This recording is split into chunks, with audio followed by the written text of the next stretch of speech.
particularly, I want to answer the question, what ruined it for me?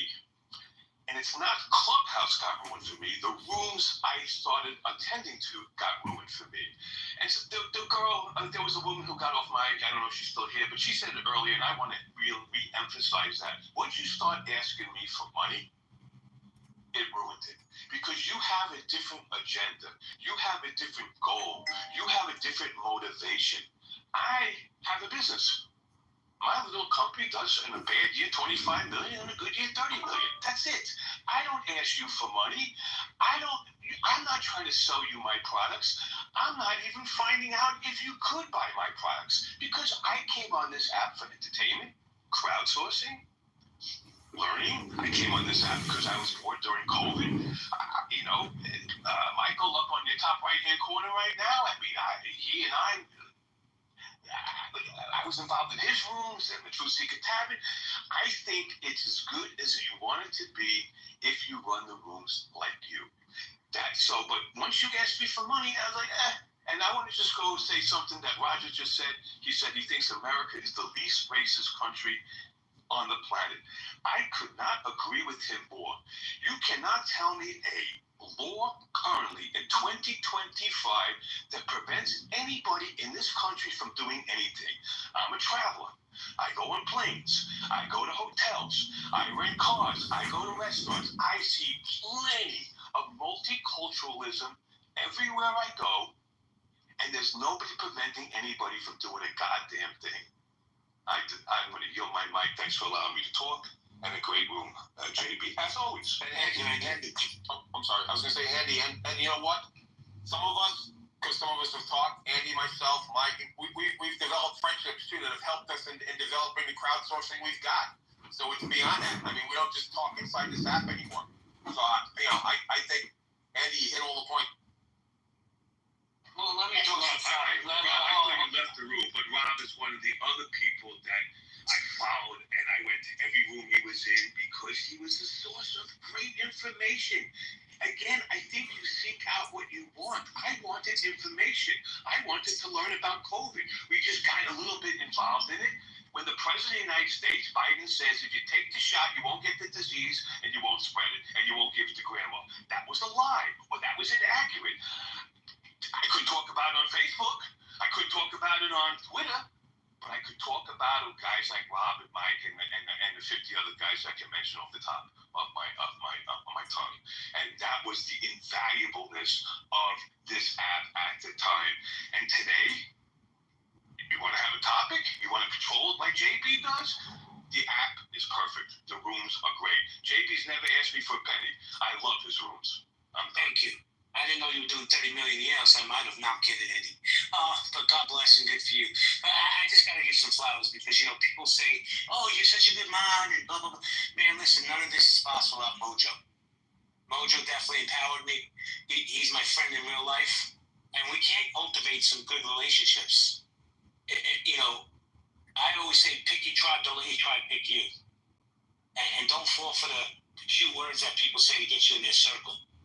But man, let me tell you something. What you people don't know, because everybody internalizes everything that's said on this app. Mojo's the real deal. Not just on this app, but in real life. This is my friend. And we disagree on so many. Don't even get me started on gun rights, because that'll just blow this room up. But let me say good morning to David. Good morning, David. Good morning. I was listening earlier, and two things. I'm really glad Normo and maybe Andy mentioned, some of the things that were great. And I think we need to go back to that. But really, when I was in the audience, you hit on it. It's moderation. We still go in rooms that are well moderated, and we have enjoyable times, and that's what it comes down to. I think too many people here are allowed to troll. Not that they're bad people, but to troll for their own sport. I mean, that's how they get their jollies, and that can get tiresome really quick. But it occurred to me after the last two speakers were talking, we should also do a room with, what was great about Clubhouse, because it brought back a lot of memories. I mentioned your October 7th room, what I've learned here. I came here just because I bought a car and I found a community and people I've made friends with and have meaningful relationships with on a daily basis. I would never have found that without Clubhouse.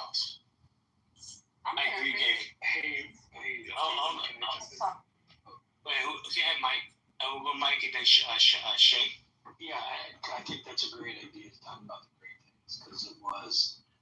But I'm going to talk about the tough thing. It wasn't just trolls that were out there. We always had trolls. We had people. We would set up, basically an infrastructure to manage that. But we had people that were most likely paid, and now probably paid from USAID, to come in and detract, disengage, to knock us off our goal and destabilize the room and eventually try to burn it to the ground. There were some serious actors that were involved, and some were exposed to UN subgroups, and they were typically doctors. They took a lot of interns in the first year. Well, Mike, don't you turn them loose up, yeah. Mike, don't mute up. Let me just say this. They're still here. By the way, Aaron Berger, Aaron, these people are still here. They're paid to come in and disrupt the rules. That's all I want to say. Yeah, and I also believe there were agencies involved. I'll just leave it at that, as well as because they did not want, as much as I gratefully appreciative to the owners and the staff to allow us to do what we did. The agencies may have treated it as a honeypot as well, to get a pulse, because there was no other app that would tolerate what we were doing. So, but it was sporty, that's for sure. Thank you, Em. So I changed the title to the room by popular demand, and it seems the question is, what made or makes Clubhouse great? The answer is you. So let me say hello to Dr. Jordan. Dr. Jordan's one of those people, like, when I first met him, I'm like, this guy's an asshole. But as I got to know him over the years, man, I got nothing but love, respect, and admiration for Jordan. And you know why? Because Jordan is always Jordan. He doesn't try to be somebody else. Good morning, Dr. Jordan. Good morning. Thank you. It's touching. Yeah, I think I love Clubhouse. I mean, it has its faults. I'm more concerned about what happened to Facebook, but Clubhouse is fantastic. It's a great place to convene. I think all of us grow as people on here because we get so much feedback about each other. I mean, where else do you get feedback?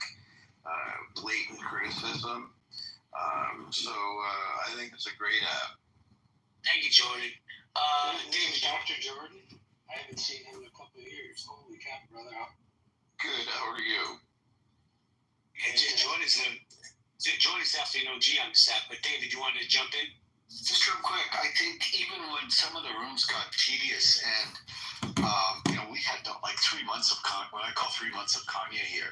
And I never imagined, I guess I don't want to go back to this, but how much not baggage, but hurt people carry and don't let go of, and also hold on to things that may or may not be true. And after a few hours, and after the largest voices went away, the people who stayed could really talk and learn from each other, and those were valuable nuts.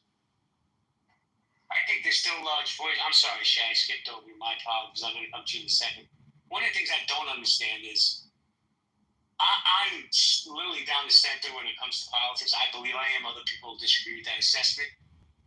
But how people get so personal over somebody's political party. Like, I don't give a fuck if you're Republican. I can care less if you're a Democrat. But we pick our politicians like we pick our sports teams. Go ahead, Shay. Hey, you just said something that reminded me of something I used to say over in the presentation. All of our differences won't make a difference when the people who are coming against all of our differences have us lined up with different numbers on the same colored jumpsuit. So at the end of the day, we have to put those differences aside in order to make a difference in the world that we like to call home. Which leads me to this. What made Clubhouse great was the communities that we were able to build up. Sitting in the community with Mike and Rob and some of the other folks who aren't here right now over in the preservation, out in real life, doing my real life thing with my real life family, on the occasion, people would hear my voice and they would approach me. And they're like, I know you. And I'm looking at them like, no, you don't. I'm like, I follow you on Instagram, but I heard you on Clubhouse. You won't believe the things that you said that helped me and my family do, ... Whether it was helping them make the informed decision for themselves, whether to take the jab or not take the jab. If they chose not to take the jab, we're helping them get in the paperwork necessary that they needed to secure their employment. Whether it was popping in to one of the survival sustainable rooms, understanding what a bug out bag is, what you should put in, what you shouldn't put into it, or more so specifically narrow down to my niche. Homesteading and gardening. Shay, you helped me get my garden started. Blah blah blah. So we've all made. Can't say we all, but I would hope to say a good chunk of us have made a impactful difference in society by way of having the opportunity to hold a green bean or have an opportunity to have the mic and say what we need to say. Some of us have really actually touched lives to some of the people out here in the goo. And to me, that's what made Clubhouse great. I helped somebody else improve their life by way of Clubhouse. Oh, I love that shit, because I say it all the time. I hate the word influencer. We're all influencers. You can say something that can resonate with somebody in the chat that you have no idea that you resonated with them. You can change people's lives. I know I have. I know other people should have. Did I Kristen and Kristen. Yeah. So I just remembered. Do y'all remember those humans that were trying to get so many followers that did MLMs and were like, this just reminded me of like, we want to help you. I'm not talking about you, Shane. I'm talking about people who are no longer on here. We're trying to get like over 20,000. Yeah, we get 20,000 followers because they did some stupid MLM thing. They had some money in it. Good God. Not that it killed Clubhouse, but it was like that was. Ugh. Yeah, no, that definitely did kill Clubhouse. Follow me, follow your moderators, Now, one thing that I said when I was, top left, don't follow me. Follow everybody else in the space. Follow who you want to resonate with, because if you follow me, you're probably going to take your life. So, yeah, hearing constantly every other, speaker, follow your moderator. Make sure you follow the room. Yeah. Respectfully say, don't follow me is a backdoor way of asking people to follow you. It's reverse I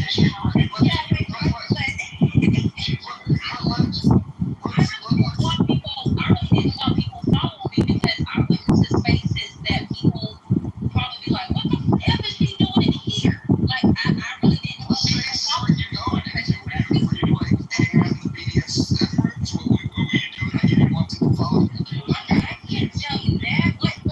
Roger, what happens at Clubhouse after dark stays on Clubhouse after. I'm just saying I want the invite, that's all I'm saying. I'm going to get back, Mojo. Before I go to First Lady, Mojo, CEO, one never dialogue with your CEO. Are you there? I am, yeah. So, So, Roger, in response to you saying America's the least racist country, I agree with you, but I think it's also the most racist country. So, it's racist and it's tolerant simultaneously. It's racist and tolerant simultaneously. I'll tell you what. It's the most racist and most tolerant. Here's why. There's no other country on the earth that can have the amount of diversity America does without completely imploding. So that's where I agree with you. It's the most racist for the same reason, in the sense that when 40% of your population is different than the main population, that creates a lot of tension, a lot of challenges, and a lot of problems. So that's why I say it's. Okay, well, I'm not going to argue that point. I think that one of the there's two very disappointing things that happened when we discuss race on this app, and that was what I was saying, because people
give me a second. I have to say hello to the First Lady.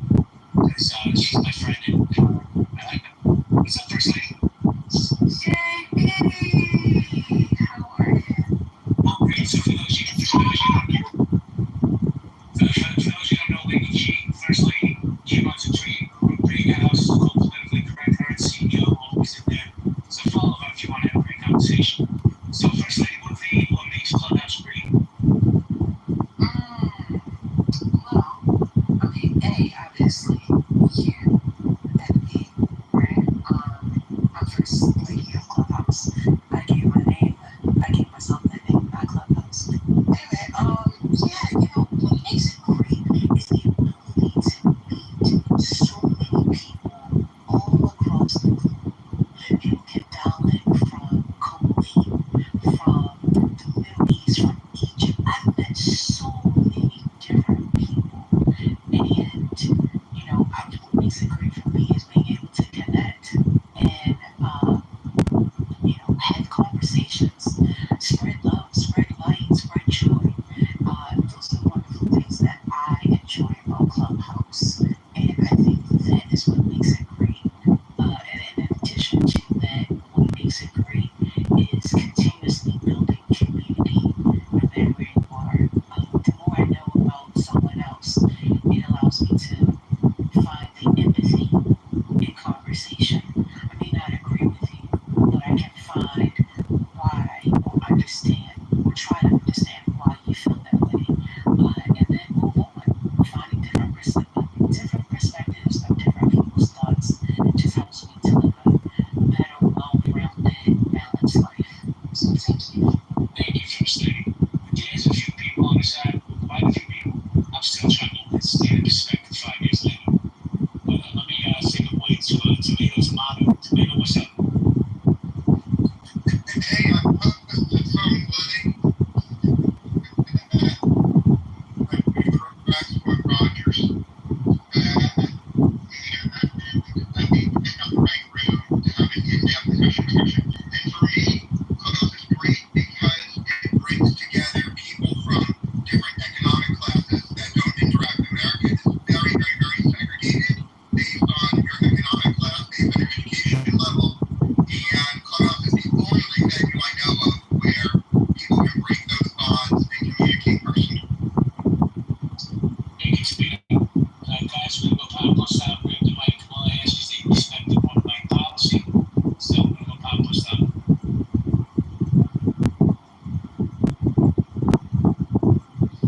I know First Lady still owes me dinner, so I'm going to hold her to that until she pays up. I'm not going to call her the First Lady of Clubhouse. She just has to follow through. These are lies, Brad. Wait, hold on. You're not paying your debt, First Lady? I'm shocked. I'm shocked as well. I went and I drove all the way to where Brad is and told him to meet me at the restaurant, and he never showed up. So now he's saying that I Wait a second. Hold on. yes, he stood me up. He stood me up. You ghosted First Lady? Yep. Well, to be fair, I received a call from the President of the United States and he needed to be in the Situation Room. And so I had to just quickly cancel you. You canceled out the President of the United States. I'm turning it down for G. I can tell you that. I have a question for Chief. Chief, is your room, remind me, is that where they have this silly woman by the name of Sin as moderator there? Is that the room? I don't know if I consider it as being silly, but there is someone there by the name of Sen that's Okay, so I was in that room one day, and no disrespect to you, but maybe it's just been a day, but it was like, when you talk about what's killing Clubhouse, that was one of the experiences. This woman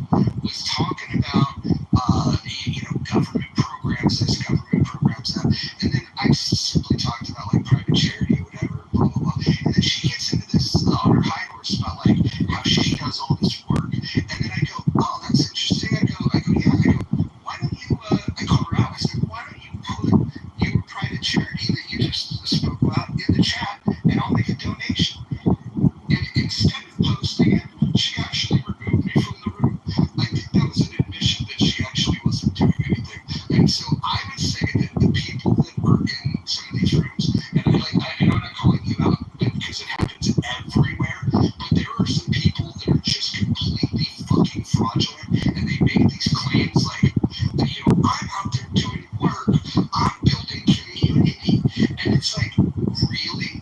Well, why don't you post this fucking work that you're doing, and I will support it. I'm a very generous person. If she would have posted it, I legit would have given her $500 to whatever charity it was. I wouldn't have even cared if I disagreed with it, because I would have been impressed that somebody's actually telling the truth that they're doing something in their community. I think most of the people on this app are full of shit when they talk about that, and she's a prime example of somebody that's a complete fucking. My recollection of that day isn't quite the same. However, I do agree that you got thrown out of a room in a rude way, and I disagree with it. I pushed back kind of on stage, but it wasn't for that reason. It was more so that, like, she was giving you a certain level of energy. You were giving some of that energy back, which I thought was fair, but then, yeah, you got thrown out for it. So, I agree you're thrown out incorrectly, but I don't agree with you. How come she didn't post for charity? She might have privacy reasons. Some people just don't like being sharing anything that's going to allow you to connect them to who they are off of the app. Some people just like to stay private. So you don't want to fundraise on Clubhouse. You don't want to fundraise on Clubhouse. Well, no, but she brought it up. If she wanted the privacy about it, why did she? See, this is. She didn't name it though, right? She didn't name the number. No, she's like, I'm out there doing work. I'm doing this. And I'm like, yeah, show me. No, can't do that. Listen, I honestly, I think women like that make these fucking asinine claims. I guarantee that bitch is on a couch eating Doritos with crumbs all over her fucking shirt. She ain't fucking put on no fucking work boots in a fucking minute. She was so full of shit. Like, they get on here on Clubhouse and they talk about doing work. They're not doing fucking work. They're running their fucking mouth. Yeah, that's what I heard too. That's what I heard too. I think you guys do work. I mean, disagree on that kind of Hold on a second, Mike. Let me just say this. I'm still more shocked at that ghost. First lady. I mean, because that's wrong with some people. That's just all a clubhouse. I want to speak. I'll speak at the mic. Go ahead. I was in that room too, and I agree that they were giving each other a little bit of shit. But her fear of being called out for the fact that she said she ran a charity, and then her inability to say what it was palpable. Like when he called her out, I said, "Well, really, what is it?" He was like, she was surprised to hear that question, and I think she was totally full of shit. So there's one more.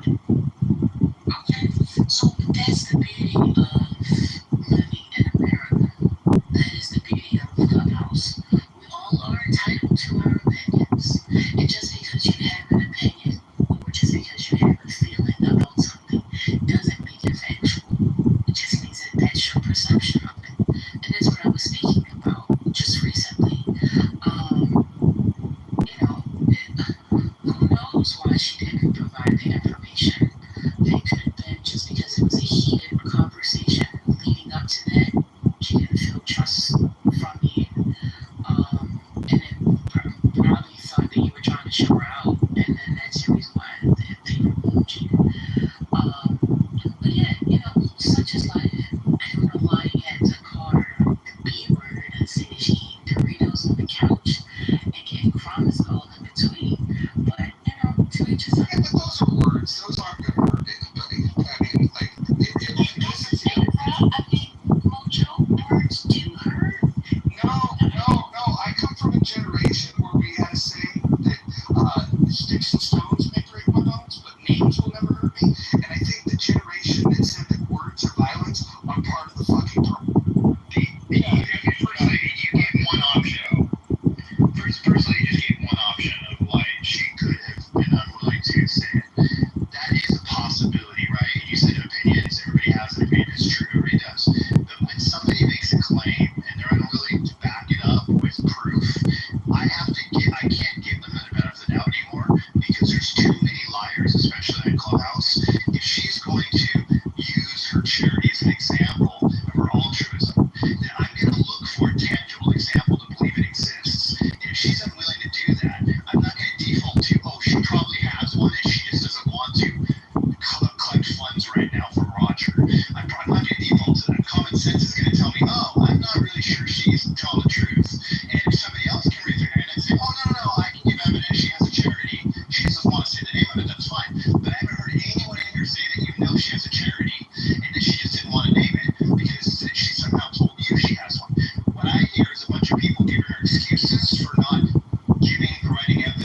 she was claiming. And until I find out that there's some testimonial out there that this charity exists, I'm going to default personally, because I use common sense and critical thinking, to the concept that there's a more than likely chance she's full of shit. And there's a small chance that she has a charity that needs money that she was unwilling to say in a public forum amongst a bunch of supporters, that even if Roger didn't want to give her money, somebody else in the room might have. And furthermore, I'm going to assume she would have mentioned this charity some other time by name in a smaller group setting where Roger wasn't personally asking her for proof. That other people might raise their hands and say, oh yeah. Mike, hold on a second. Why are we trying to get this lady? She's not here to defend us. Because I was there and ridiculous. Okay, but we don't know if she's alive. So and I'm gonna say why. Maybe she didn't want to give the name for self-preservation reasons, because we know that people make the worst out of everything on this app, right? It's a non-profit. What are you talking about? If she really ran a non-profit, she should be screaming it from the rooftops to get support. Somebody offered to fund it, and she didn't fucking offer it. She was completely full of shit. In that moment, maybe she would have given it in that very moment. Can I finish, please? Can I finish, please? Somebody else. Can I finish, please? Can I finish, please? Thank you. Thank you. That's all I asked. People weaponize everything on this fucking app. And maybe she was just defending herself. Maybe she doesn't utilize this. I don't know Sid that well. I just know her from the groups of shit. I don't know. At least I'm not scared. But she's not here. She wants to come in and stay on the square. It's her business. This is one of the problems. Hold on, Roger. Please let me finish. This is one of the problems with this app. Is that people want to weaponize things without context of why she's not doing it. Why does she have to answer to any of us personally? Go ahead, Roger. Yeah, if she'll bring her lion ass into this room right now, I'll up to 1,000.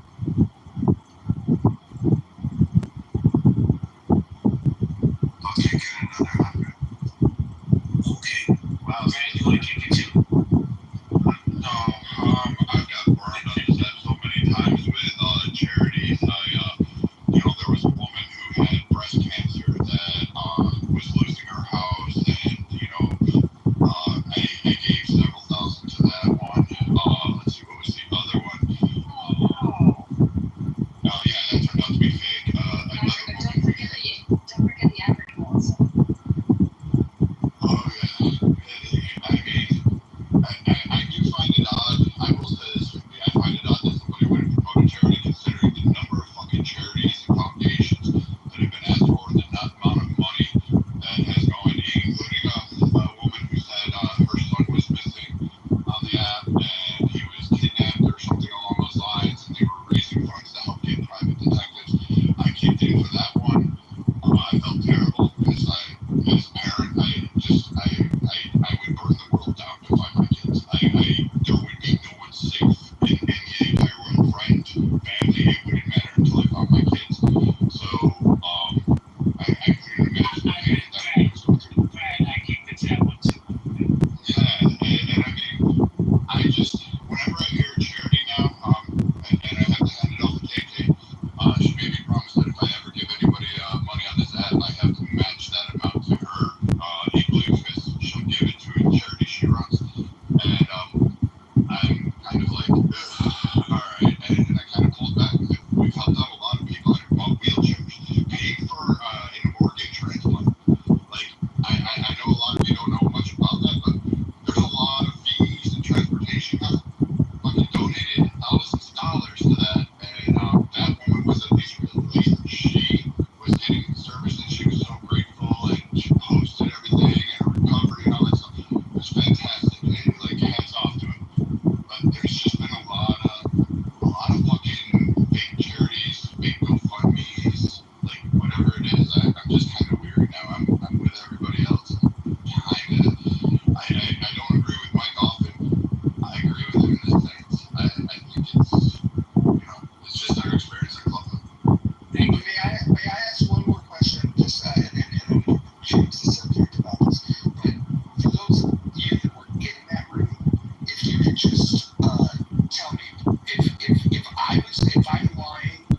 even exaggerating about what happened.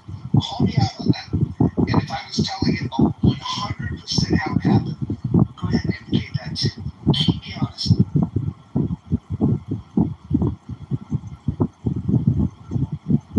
All right. Who wants to speak? Well, let me just say this to the top. What makes Clubhouse great? Marshall Rankin makes this Clubhouse great. Actually, Marshall's one of the most underappreciated people on this app. And he always brings knowledge, respect, and courtesy. Man, Marshall, I can't even tell you how much I appreciate you. I had a personal issue in real life, and I reached out to Marshall. And this is on my children. The man didn't hesitate to help me. Had nothing to do with money, by the way. Superfood people say it's fun getting it through money. But Marshall is the real one, and he's a great human being. How you doing, Marshall? Before Marshall speaks, I want to jump in on that. Out of all the people in Clubhouse, I think I'm tough. Maybe it's, just, ego or whatever it is you want to. I've gone through a lot of life. I think I'm a tough man. I think, I'm the pagan Viking, as Gerard likes to call me, and all this stuff. I'm going to say Marshall is probably tougher than I am, because that man has gotten abuse from everybody, keeps it smiling, keeps it moving, and bullets don't penetrate him, man. He's fucking Superman on this end. He is tough. He does it with aplomb, he does it with grace, he does it with kindness and measures, and even when him and I have gotten back and forth, still love the guy. Can be pissed off at him for a while, but I still love the guy, and I think everybody just ought to, including myself, take a step back and breathe once in a while, because Marshall's never met to harm a single person on his head, and he loves his head more than anybody else on it. I agree with you. Marshall, good morning. Really appreciate it. Good morning. How are y'all doing?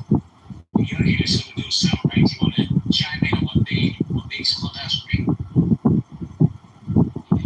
I think at its best, it's the ability to have a conversation that expands one's mind or makes somebody more humble.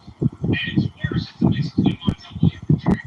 Like Montel Williams is more public, but at its best, it allows people to have conversations instead of debates. And humans are just more likely to pick up good information in a discussion that's not a contest. If it's a contest, we tend to not get as much out of it. So I think the ability to meet people from all across the world and see their view. I have some pretty interesting American imperial views. But I've met some people from the UK, I've met a dude from Serbia, and some of what I think about foreign policy are a little bit different than when I started. That still allows me to grow as a person. At its worst, it's a gossip machine on steroids. Thank you, Marshall. I'm going to introduce the next speaker. I had one on my state where my rules were Dunkin' debates. Anything about yours? Hey Marshall, man, I just wanted to, give you your flowers as well. You're definitely, a shining point of light, amazing dude. Mojo, Roger, as hard as they come, man, and, got nothing but the utmost respect for that dude. He'll get down in the weeds, he'll go hard, and he'll fight his point. He will debate anybody. He never runs. He's stand-up guy, man. Stand-up guy. Just there's so many people I can't even, speak to everyone on the app, but I love people that can, stand on their square, express their idea without, having to run. So to all, everybody that applies to, God bless you.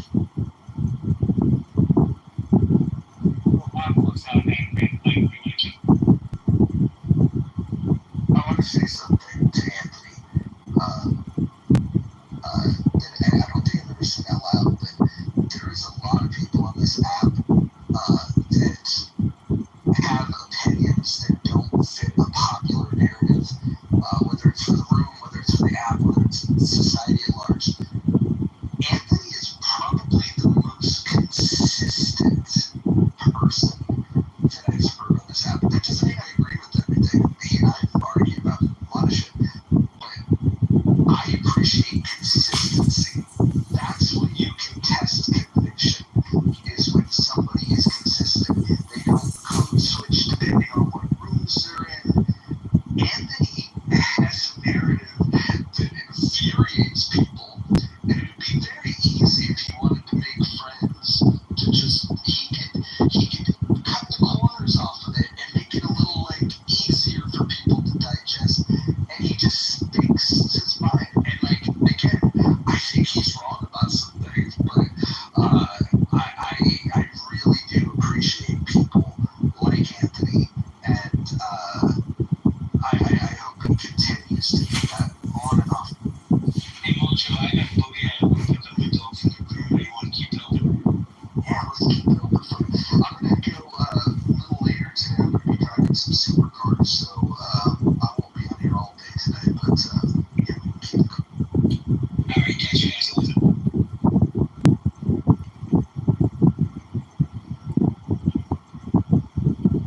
What inspired the title today?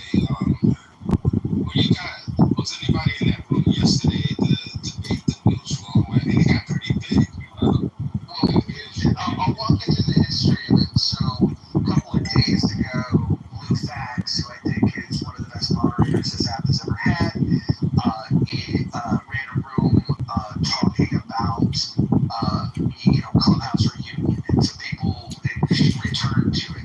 And then Griff Perez, Jonathan Bing, who's never had an original thought in his fucking entire life, ran a room in Debate the News. And I'm not personally attacking him other than just this observations of truth and statements of facts are not like a problem. And so Jonathan Bing is just a big no talent that has, he tries to draft off other people's momentum. He did that for 3 years with Jerry Mountain. Then he did it with Nelson, and then even he'll draft off the momentum of what Lou does. And so he started a room saying, Clubhouse reunion, you people are the ones that ruined it. Well, talking about ruining it, Jonathan Bing single-handedly ruined Chatter. And so there's kind of been a theme that's gone on. Yesterday there was a room, on a similar topic after Biggs, and now we're doing this. I think we're going to talk this thing to death, but I'm in the camp that Clubhouse isn't necessarily dead, it's just irrelevant. It's just past its prime. It's kind of like, when an NFL player retires, they struggle to find relevance. Like one or two of them would get broadcasting gigs, a few more might go into coaching. But for the most part, people just go home and they're no longer an athlete and they just get fat. And I just think that you have Shark. Yeah. Jumping the Shark is a good way to look at it.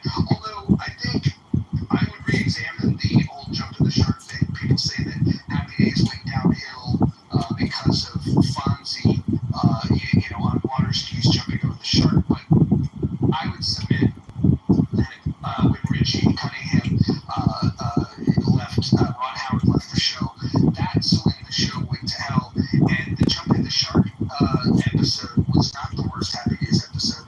I don't know if you guys remember, but Mork from Robin Williams, appeared in their town and showed up at Arnold's place. So I would say that was the moment when that show was over. And I also think that a better comparison of when a show is over, rather than the Fonzie Jumping the Shark, would be when Cousin Oliver joined the cast of the Brady Bunch. Yeah, man. I love your reference. Your references. That's crazy that you remember that. I didn't even know that Mark showed up over the Happy Days. I had no idea. That's interesting. But I'm cool with Clubhouse in its current iteration. Like I'm cool with the couple of rooms that actually do what they did. You don't need huge spaces. Like some of the best conversations I've had in Clubhouse might have been 3 or 4 or 5 people in it. Like, there's some people they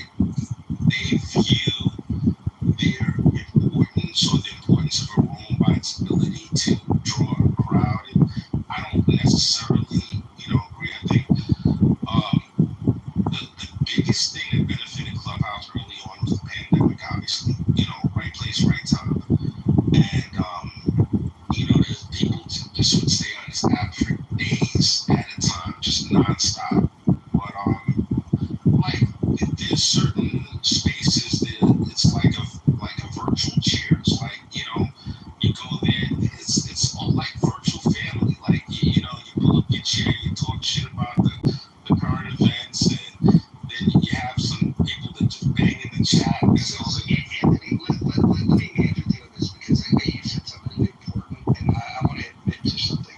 You were talking about big rooms not really being, the high quality, and I can say this, like, as I look at this stage, Mike Intronic has ran some biggest rooms that this app has ever had consistently. Peak Healthy Debates, we used to get 1,000, 1,500 people in that room.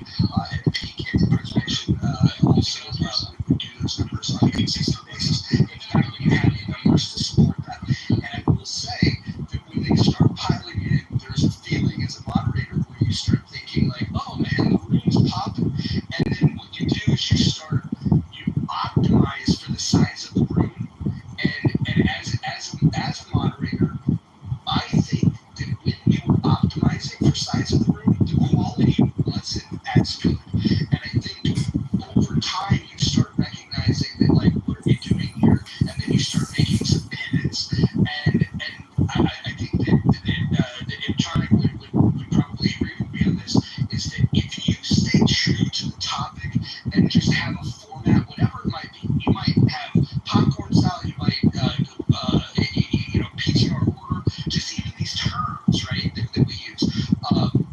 If you have a culture in your room that you stay true to, you'll find an audience that belongs there, and then you'll find the people that really don't fit that culture. And I would just say, to your point, a big room is not the measurement. The quality of the conversation is the measurement. And if that leads to a big room, great. If it doesn't, it doesn't. And the way that the rooms used to get big was twofold.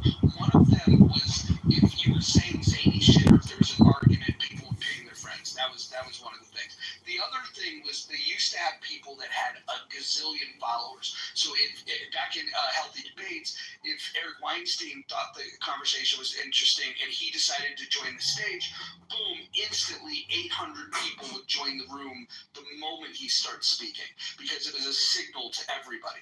That didn't necessarily mean it was the best room. In fact, oftentimes the conversation was better before Eric Weinstein jumped into it. And so I would say, moving forward, we as moderators, I would submit, don't try to optimize for size of the room. Try to optimize for the quality of. Absolutely. I really feel like. Thank you. I appreciate that. To be honest with you, I feel like you shouldn't have more than 3 moderators in a room at a time. I think it creates a culture of bullying, and it really deters from the conversation the more moderators you have in the room. I think when I think about anything that I've ever seen in real life where there was a moderator involved, like a presidential debate or some type of debate, you never see 8 or 9 moderators in anything in real life. It just doesn't make sense to me why you would have 9 people on stage that are moderate, and it takes away from the good conversation that could be had if you weren't playing personality games. Well, Jamal, you're making a good point. There was rooms on this app, and I don't need to call them out by name, but you guys would know, where their shtick was like, we'll mod everybody, and then by handing out these participation trophies as a social currency, the people would then, they would be more likely to ping people, because it's like, oh, look at me, I'm in a big room and I've got the green bean. And I will say, I've kind of reverted back to, like, because I just don't care about the size of the room anymore. I'll mod people because I like them. That's not the best way to do it. I will say that the highest quality rooms ever that I personally ran, and I'm not saying that I run the highest quality of rooms. The people that I admire would be people like Ned, if you guys remember him. I thought his rooms were amazing. I think Lou Fax's rooms are amazing. But I personally, when I would run my best rooms, is when I was a solo mod. That way, if somebody got moved down, they knew that I did it. Yeah, exactly. And I think that is a key point of having but then there's another piece to it that makes a room good, and that is a moderator kind of pulling his hand and letting conversation flow. A lot of times when you have the one or two moderators and they're micromanaging the conversation, that fucks up conversation too. I think there is another good mod who I kind of found it very interesting how he monetized Clubhouse, and that is the home. I think that young guy understood the monetization of it, and I thought that was very interesting. The way that he kind of, I think he said he got it from Dr. I forget his name, but yeah, I think that I got a different opinion on the monetization. Look, I'm a capitalist, and if you want to make your money that way, that's fine. But I would also argue that, trying to make money off the broke asses that are sitting around on Clubhouse is probably not the best strategy in life. I would say that utilize this for entertainment. If you do find a way to make money on it, that's cool. If that's your thing. For me, I think it's gay as fuck if somebody's got a Cash App in their bio. I think it's gay as fuck if they think that you need to tip them for being there. Look, if you don't want to participate in the conversation, like the idea, the audacity of people thinking that opening a room makes them a content creator. This app doesn't have content creators. We have facilitators of conversation. But when you are able to leverage the thought of people not liking another person on stage, that I thought was genius. Well, whereas I don't like you, and because I don't like Anthony, I'll pay $10 just so he won't be on the stage with me. That was genius. And I think that part of it, I really haven't seen anybody really monetize it like that. And, I thought that was pretty interesting. So, that's all I have to say about it.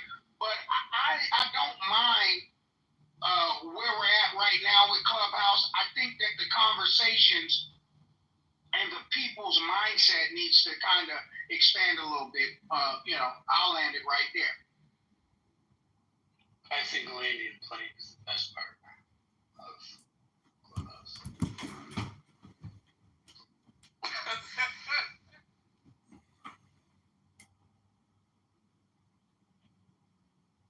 Yeah, I'd like to chime in on the title.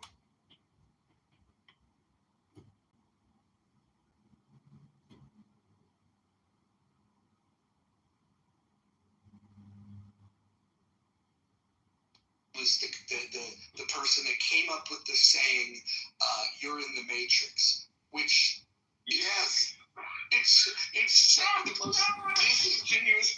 Look, people make some dumb claims, but that guy, if you have no value to add to a conversation, then you lie in your bio. And so it's a case Shake came up with the goo, or did also come up with the goo. Yeah, the terms on this fucking app are hilarious. But we were talking about before you're in the Matrix, in early days of Clubhouse. The saying was, and it came from the black rooms. They would say you're in the pipes. That was the saying that before you're in the Matrix. However, you're in the Matrix took off is pretty cool. But when you're in the Matrix became popular, Mark Days wasn't even on this app. Like, that guy's just a complete liar. And if you want to talk about frauds, I don't know if you guys remember a guy by the name of Travis Believes. Travis Believes was one of the dumbest, fucking fakest people ever on this app. In his bio, it said, "Do you want 250,000 social media followers? Click here, blah, blah, blah, blah, blah." So I started clicking around. I went to all of his social media accounts. Combined, he didn't have even 50,000 followers. This guy's going to help you get 250,000, but he doesn't even have 50. That was the fakest fucking dude ever on this app. That's funny. The other thing is, all of us here that ran rooms and let people on stage saved countless lives because we were able to identify a smoke detector that needed a battery replacement. So I feel really, really good. It made me feel like I did something positive. Can I just give 3 quick anecdotes about my experience with Clubhouse? Please do. One is that I think I am the most kicked person of all time in Clubhouse history. I've been kicked from more rooms than anybody else. 2, I've had more Clubhouse accounts, profiles than anybody else on this app. And 3, I think the anonymous feature on this app, I could have played a big role, or I did play a big role in the developers and the managers, because they probably have received hundreds, if not thousands, of complaints with regards to my activity on this app, listening and recording people making really asinine, stupid, low IQ comments, not based on intelligence or science, but purely based on horrific political positions and propaganda distribution. So, if American Party, how many accounts do you think I was responsible for having removed from the app of yours? Maybe like 3, 4, 5, something like that. I remember you had a big one that you had changed to my Roger Mayhem name, and I remember the day that got clipped. That had to be a little upsetting because that was the one that you had the most followers on. At the moment, it's upsetting because it's frustrating, but it's also a great lesson in letting go, because you realize and you question what you're doing on this app. Why am I listening so much, and why am I speaking so much? And what can I do differently to optimize my life? So, but honestly, it is a fantastic app, and with Microsoft reaching a new $4 trillion market cap, Meta at such a high market cap now, highest in human history, like there's a good chance that this silly little app will get, gobbled up in an acquisition. But the people gobbling it probably have no idea just how rotten it is to the core. Do you guys remember the $4 billion valuation that they had in mid-2021? Yeah, if they stupidly thought they were going to get more of Senator Tuck. Well, they never got an offer. Getting a valuation doesn't mean you got an offer. So, well, I think people mistakenly said that because there was a valuation that somehow that equates to an offer. And by the way, that valuation was made by a worker at Andreessen Horowitz, which was one of the early investors in this. It very well could have been them just putting a valuation on this to draw attention to it, and with no real assessment of the value at all. Because if that would have came from an independent third-party source, I would have said like, wow, $4 billion, that's amazing. How do you calculate that?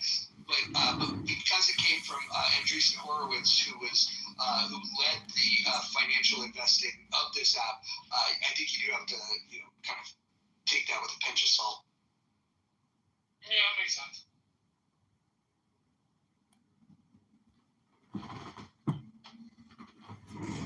Momo says the data on that eval was based on Clubhouse with celebrities on Clubhouse still.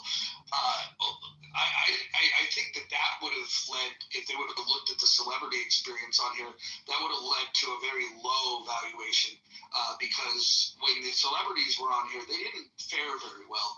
I mean, go ask Kevin Hart how he feels about Clubhouse.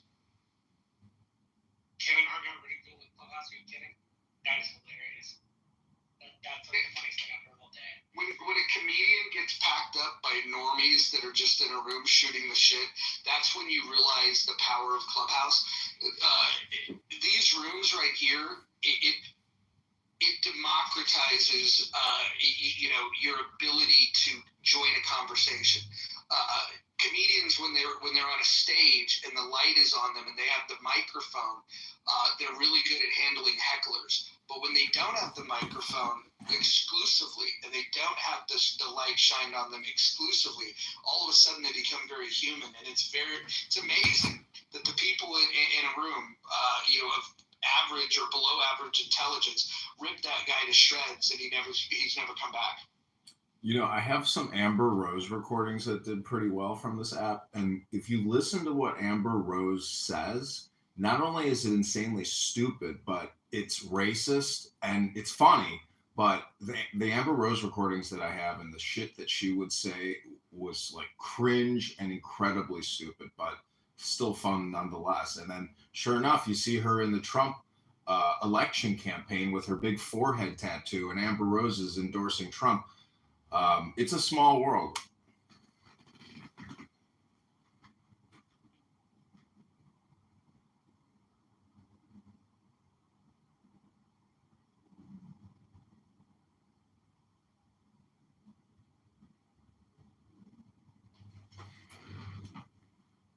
Do you guys remember Taylor Lorenz? Anybody remember when Taylor was on this app? No. Okay, so Taylor Lorenz wrote, and I'll pin the article. It was in the New York Times. That this tiny app, is dangerous because it has unfettered conversations. That led to the creation of one of the better houses that this app's ever had, called Unfettered. And imagine complaining and writing an article that it's dangerous to allow people to have an unfettered conversation. Think about what that implies.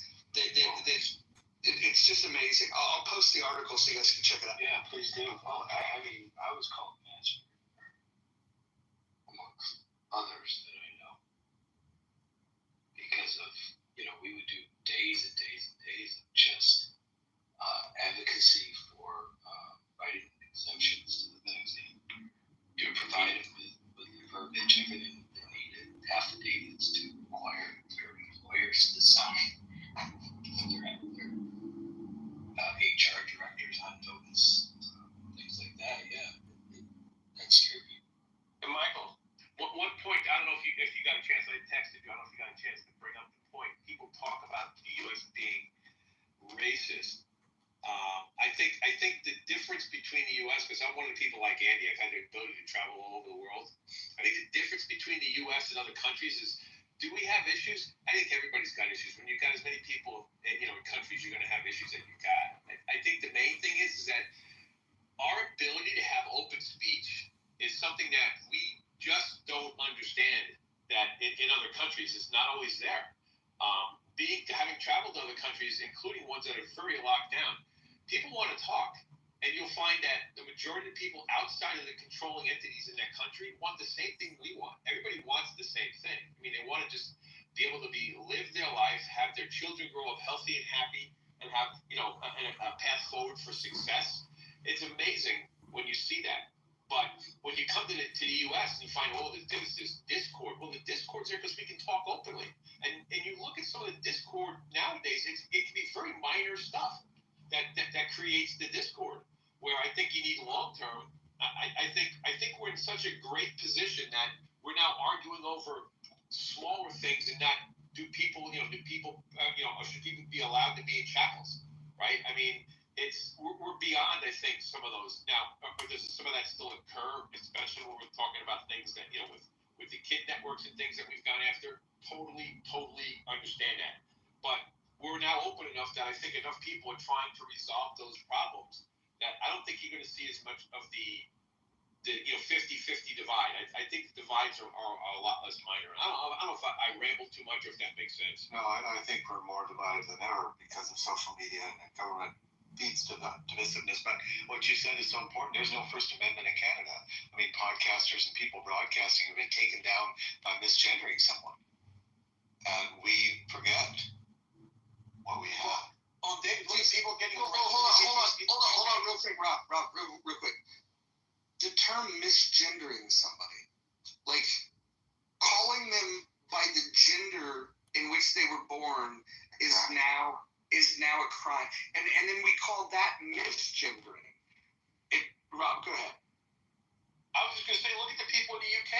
They put something up that the UK, the social media police don't like. They'll come and arrest you now. And it could be something as simple as, I don't agree with the vaccines. I think the vaccines are dangerous. Boom, they can come and take you and put you in jail. Well, doctors were silenced, during COVID too. The ones that didn't agree.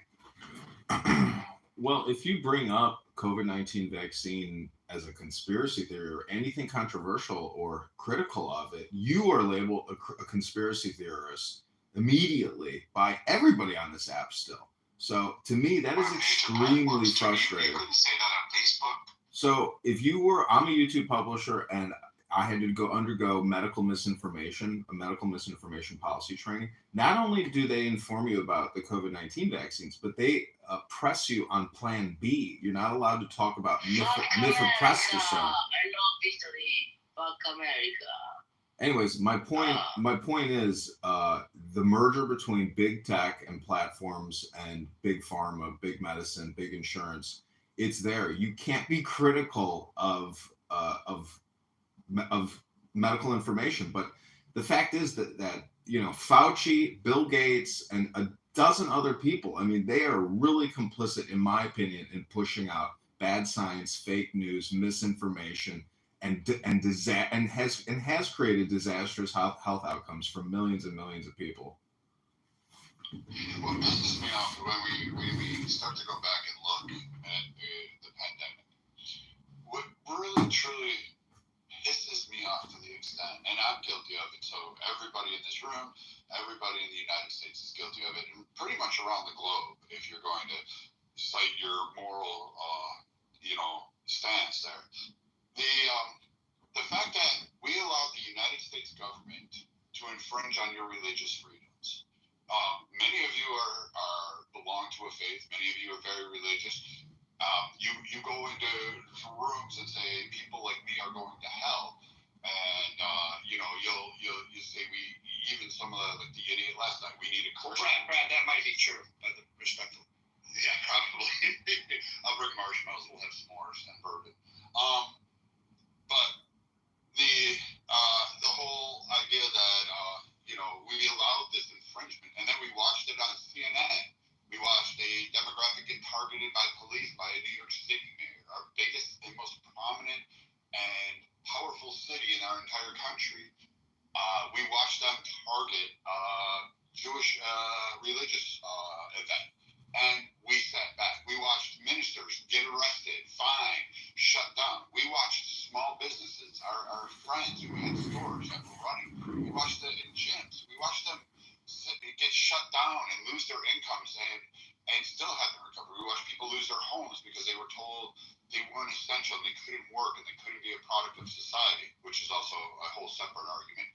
And then furthermore, we interred elderly people who were in need of care, and we threw infected people into the rooms with them, and we gave a bailout to these care facilities. And we never held governors who granted this.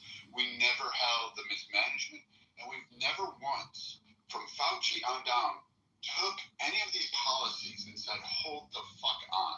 And we've never put anyone in there. Gretchen Whitmer, she didn't go and face any kind of prosecution. She didn't receive anything.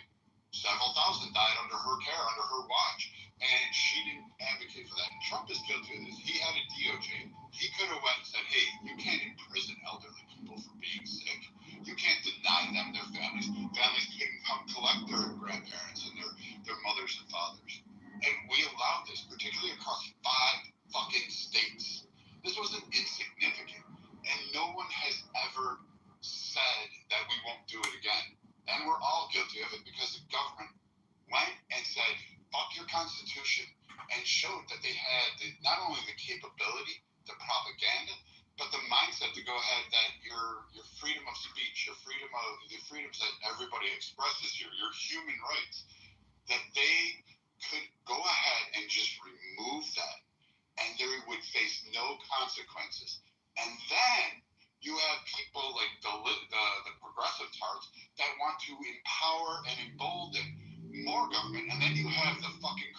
want to be Trump supporter nationalists that want more federal power.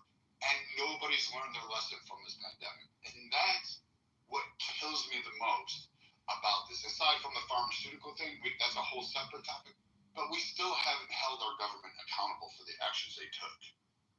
Right. In my state, you have no way of not taking the vaccine if you are a government employee, not through religious reasons, not for any reasons. They fired so many competent people. And even if they were willing to take a test every week to prove they were healthy, there was no way that they could make the government happy. And one woman who was an excellent employee, who trained others, who worked 60, 70 hours a week on a 911 call board, finally, I mean, she was a single mother. She lost her job because she wouldn't take the vaccine. She had to move out of state. And she won a major lawsuit because of that here, and there's more coming. So it's like a prime case in point. We lost, one person was killed on the day of Jan 6 on the quote, the revolution, the domestic terrorist that people want to highlight. Her name was Ashley Babbitt. She was a veteran. She served this country honorably. She had a pool business. She was struggling, but she was succeeding prior to the pandemic. Then COVID shut down her ability to have her personal business. She lost money. She was struggling financially. She was having to be dependent on family members, and they were trying to bridge the gap. She didn't have everything afforded. VA services were cut for her. So this meant she couldn't go to appointments at regular because, fuck it. If you had any other condition outside of COVID, don't call your fucking doctor because he wasn't going to answer because there was enough money coming from the federal government to offset all that shit. And they shut down all the care there. And then she goes and gets shot at the Capitol building, and people to this day will still vilify her and say that she deserved what she got when she went there to protest, mainly because she wanted Trump to end the pandemic. She thought Trump would be the best chance because Biden and his campaign said, we're going to continue these measures until we've eradicated the pandemic, until we've destroyed this disease. And she financially couldn't take it. And she became a strong supporter of Trump, whether right or wrong or whether you believe in it. But she was the one that was killed. It wasn't the officers. Not a single fucking officer died that day as a result of that. Some did receive injuries, not discounting that. But at the end of the day, only one person was killed, and her name was Ashley Babbitt. And to this day, that woman still is not afforded any kind of remembrance. She is still vilified, and people just dusted her off, even though she was the one that died. I'm not saying she's a hero, but at least she deserved to be recognized that she was a direct result of what this government's policies were at that time.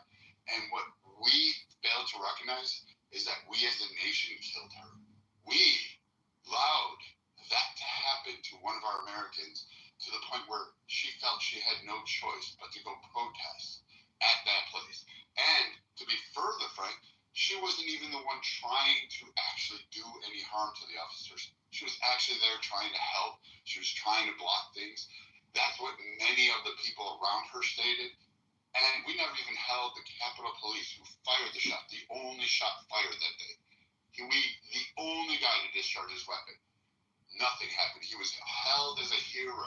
He was extolled. He was given fucking money.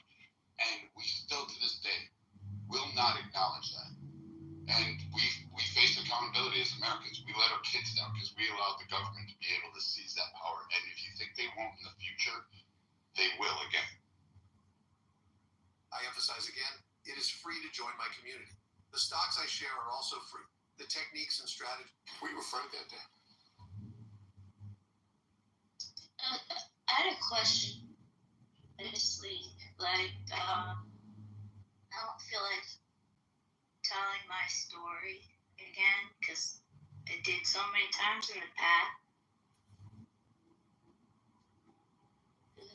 Probably because then I had the lethalest, is that a word? Most lethal shot McCullough figured out.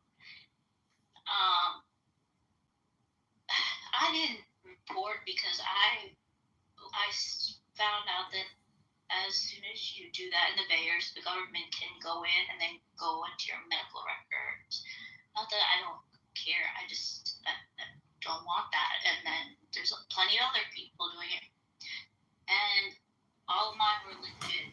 It happened one day, months and months out, because the more fit you were, the longer it took to set in.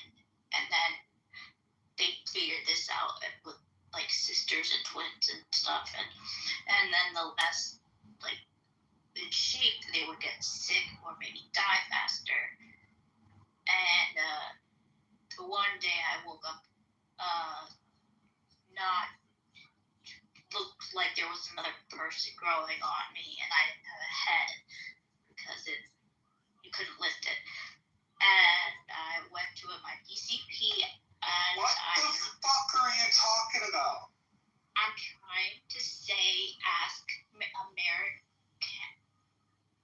American if that is still in the chat that he put.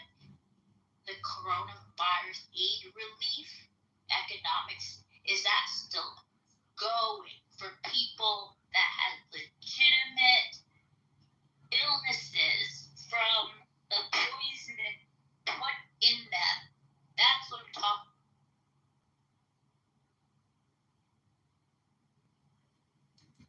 I did it for a job. I don't know what the fuck's happening here. Hakima, what happened? I just heard a lot of words. I don't know. Oh my god. Ooga, ooga, ooga. That's all I heard. Alright, we're going to do an interesting thought experiment here. I'm going to do something I would never normally do. Let's see, we're going to mod Alyssa because she sounds completely sane. And we'll go ahead and do something I don't think I've ever done. We're going to go ahead and mod American Party. All right, let's see where this goes. In the Can I say hello to you, Mr. Roger, and also say hello to Mr. Brad? Brad, I would never share the things that I've heard people talk about you. I respect you. Thank you for your service, and also thank you for acknowledging Ashley Babbitt. I really think that, like you said, we as Americans sometimes do not realize how we redress our government is extremely important. I call it a redress. We don't know what it looks like because most of us never experienced it. And J6 was us redressing the government. And unfortunately, because we have commies in government, domestic terrorists in government, they have taken over and done a very good job of brainwashing our children and the American people for the last 40 years. So that's one of the reasons why they got away with what they got away with. You got people who are complicit. They don't know what self-government is, but they sure do know what government is. And everything government touched, Brian, and you know this, they have ruined it. Roger said this the other day. If you think the government's there for you, think again. The government's our problem, guys. The bigger the government... You know the famous quote, government doesn't solve problems, it subsidizes them. Exactly, Roger. And remember this, everyone. The bigger the government, the smaller the citizen.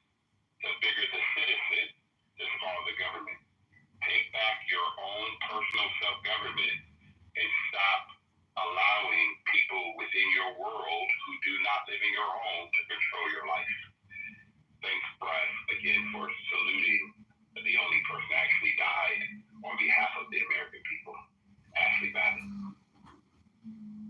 Yeah, let's not forget Michael Byrd, the murderer who decided to blow her fucking head off as she was trying to, it's total murder. I don't know if anybody here has seen the video, but, police seem to get immunity and there's no accountability, especially this guy. I posted the link to his interview, where he described how terrified he was. And if anybody saw the video, you'll know that this guy is an abominable human being.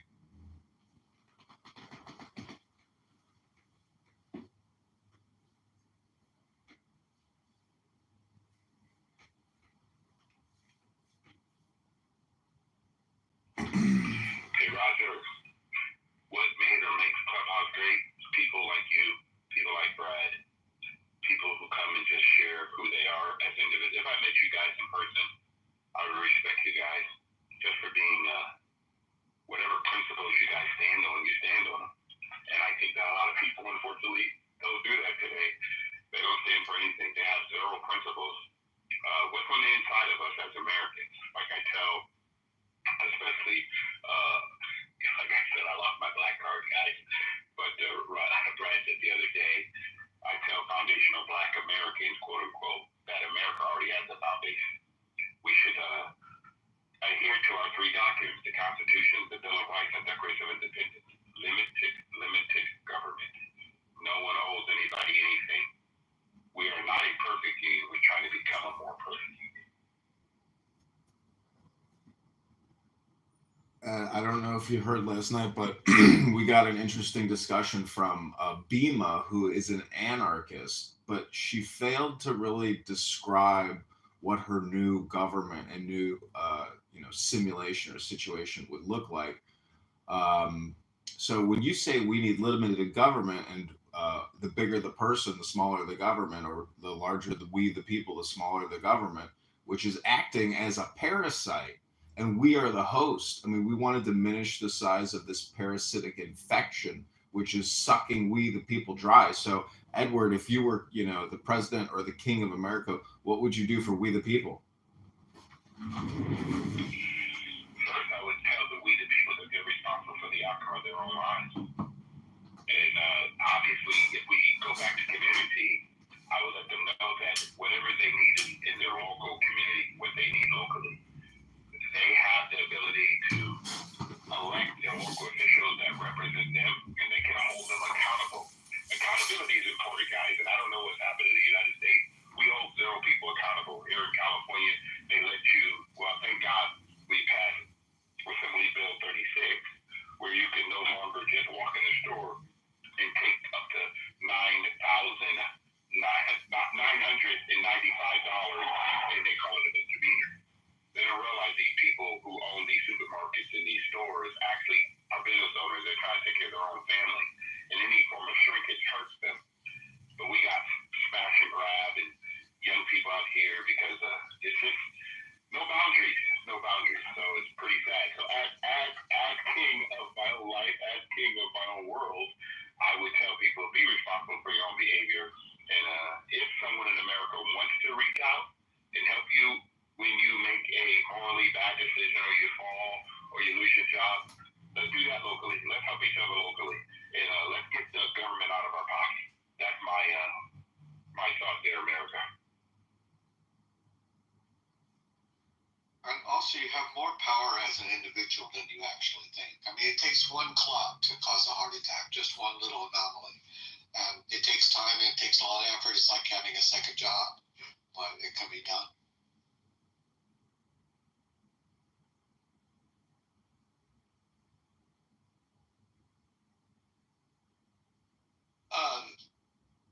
American, do you have a reference where we can go back and listen to Bima's defense of anarchy? Is that living somewhere on the interwebs? Maybe YouTube?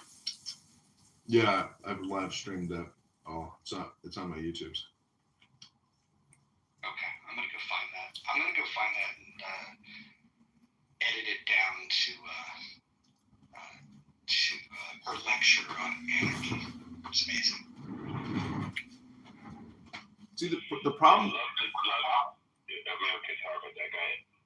I was going to say the problem with people trying to describe a new government or a new arrangement or situation, it's just somebody using their imagination and making fantastical ideas. It's just not based in reality. So to me, enlightenment or being in the now and being in, I guess, the objective world versus the subjective world or the material world is the real world. And unfortunately, because our brains are so powerful, when we have communication and conversation, people waste a lot of time on using their brain in a way which is not really making an impact whatsoever. So it's a little bit like what our government does. The IRS, has 800 plus offices around this country. These are shakedown offices for the American people. These are not innovation centers or incubators or entrepreneurial education facilities. These are shakedown offices. These are parasitic facilities that shake down 18-year-old female Uber drivers. They have no money. These are shakedown facilities. So what I'm trying to say is that we, the American people, have to wake up and recognize a parasite when you can properly identify it and know it doesn't do any good for us. We have to reject it and, diagnose it and treat it. And the best way to do that is really personal responsibility, but being social and being political. And this app, with regards to COVID-19, was just that. This was a response room, or this was a response platform to the mass vaccination and destruction of our genetic material and threatening us with loss of life. I worked at the Treasury Department. I was repeatedly warned, if you don't get vaxxed, your position and your livelihood will be terminated. I would love to see those people held accountable for threatening me with loss of livelihood. But I resisted, and I wrote a religious exemption letter, and eventually, Trump was able to push it out, but not till much later. So the medical tyranny that we have lived in is a censorship tyranny. It is a platform, deplatforming tyranny. You, as an American, your rights to freedom of speech were absolutely and completely restricted. The censorship of your thoughts and your voice, that means you can't even have the thought if you can't have the voice. So it is slavery. It's not liberty. It's not freedom we've been living under. And I thank God Donald Trump won. Keep going. I was going to say it's going to be more and more censored, where they can find you on your phone. They can find you through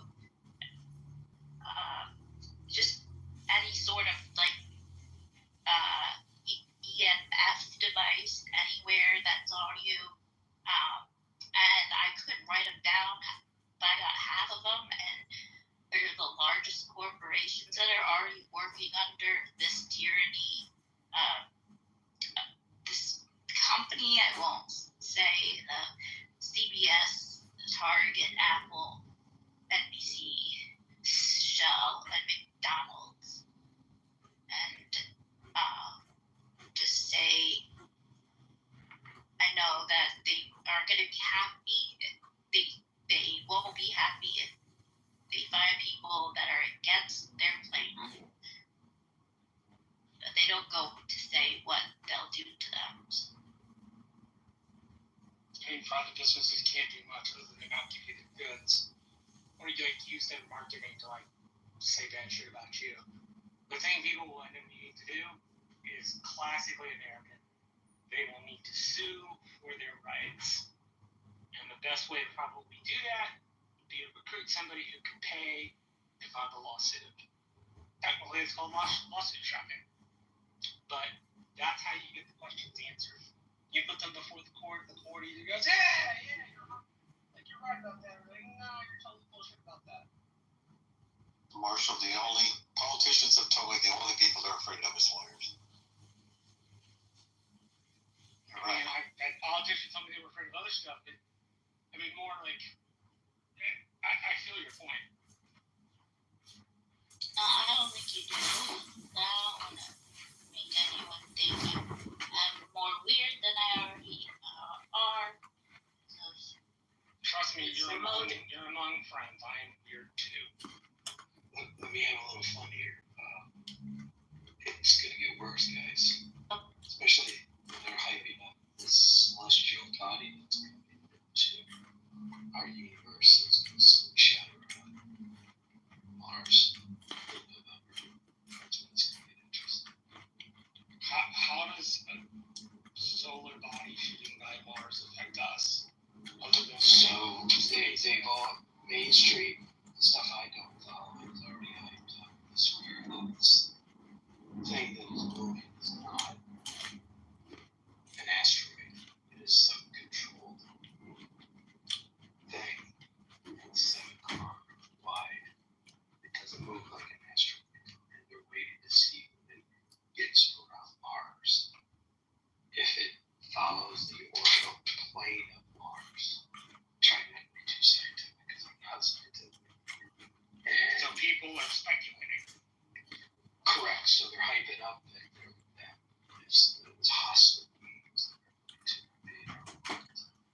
Does it have a? Any of those people done like a public information request for NASA star charts, which they're allowed to get?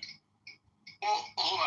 Right now, what they're saying, from what I'm reading, is that here's this thing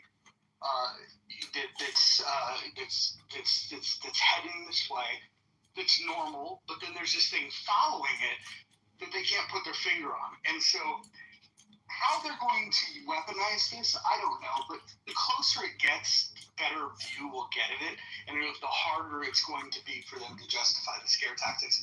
That won't stop them from trying, though. Is there a price tag on it? Is there a $37 trillion price tag on it? And is the trailing object the American people? Better question. Is there a relative of theirs that live on it have already fallen and been found? You know what would be wild is what if this was what the Hale Bopp people were waiting for, and they were just wrong about the timing? There you go. Great point. It's just too convenient and too mainstream. What's going on? The Harvard professor says they're hostile. There's a good chance they're hostile. So if you can't even see the damn thing, how do you know it's possible? They can see it. They can see the How does being able to see an object make an object hostile? I agree with you. The tail is not. Astrophysicist. The tail is forward facing, not. We're going to get rid of it. Okay, but that doesn't mean the damn thing's hostile. I know exactly. That's how you're talking about.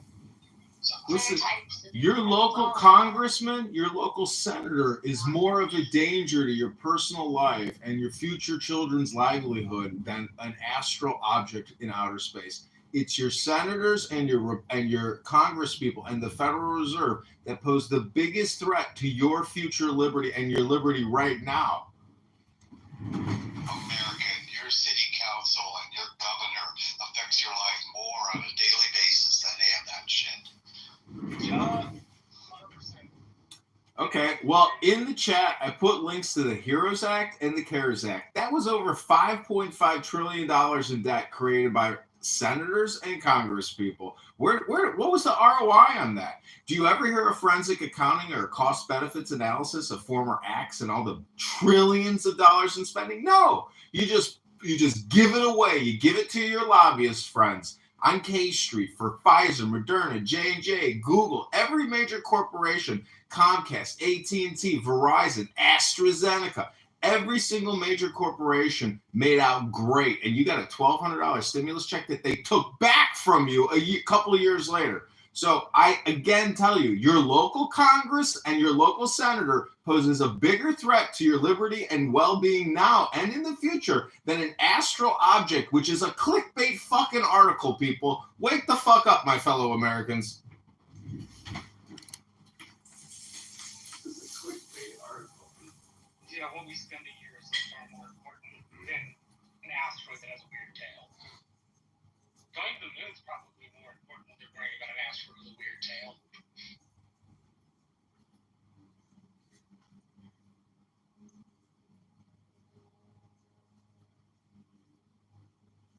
Oh, David's also right. Your mayor, city councilman, county commissioners, they affect your life much more on a daily basis than do the president, the Congress, or the Senate.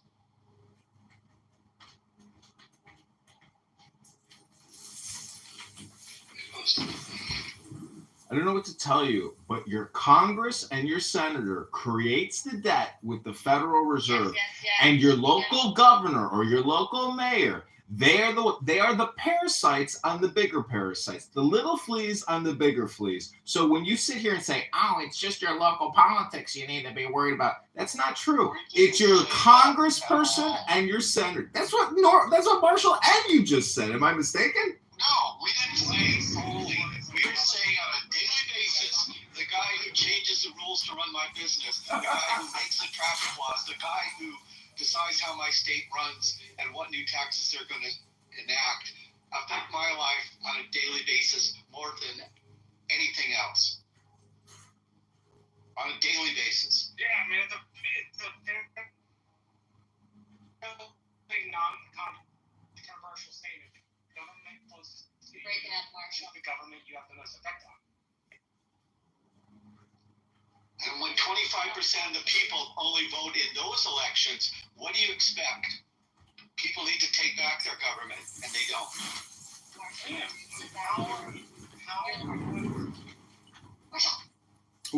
What I love is that I should be applauded for what I'm saying. Instead, I'm shut down every single time I bring up this issue or any other issue. Is it a me problem or is it a you problem? We all live in a video and in the now, and our life is a constant virtual life.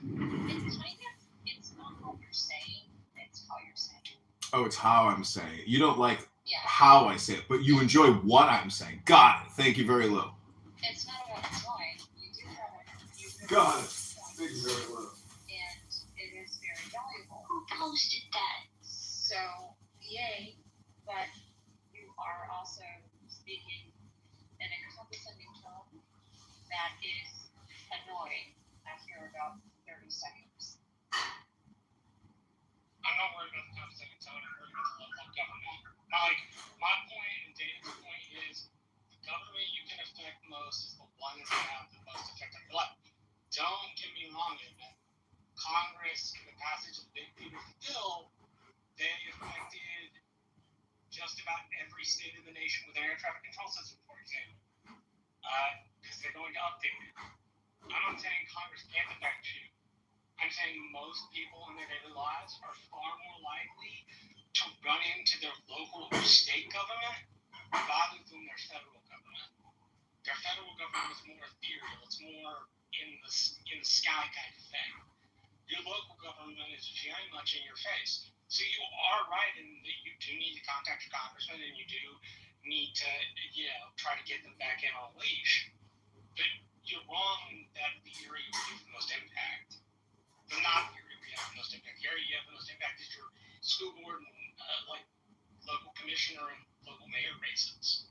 That allows you in particular because the commission does things like set tax rates, right? The tax rate the city raises is going to directly affect your bottom line. So Marshall, good to see you. Good to see you too, Mr. Redford. How are you? This is the best day of my life. Thanks for asking. So could you give some practical, I'd like to know where every state, everyone currently is, and give some practical, you and David talked about the local area. What are some of the things that people can currently do right now in order to affect their local community? And how many of us are currently involved in our local government to any extent? What I would say would be one thing that you could do, and this is just the summer, so it'll be good to be sometimes take times off. Go to your city commission meeting, go to a county committee meeting. You're going to have school in the next month and a half or so in Texas. Go to your beginning school board meetings so you know what they're going to be covering for the year. Get involved in organizations like the Rotary Club and Toastmasters that can plug you into civic service organizations. Those are things I would do. The Rotary Club, will not explicitly political, it plugs you into civil service. And civil service is very important for affecting your government. You don't just want to be an activist about it, you want to be somebody that your local government people see. Somebody once said to me, why should the government care about you if you don't care about the government? And that means knowing what people's names are, knowing what their jobs are. You don't have to restart this live. memorize the script, but those things are generally good ideas to get involved. And also, They have a child because their plan is to continue over age since 1902. you have agencies in your local neighborhood.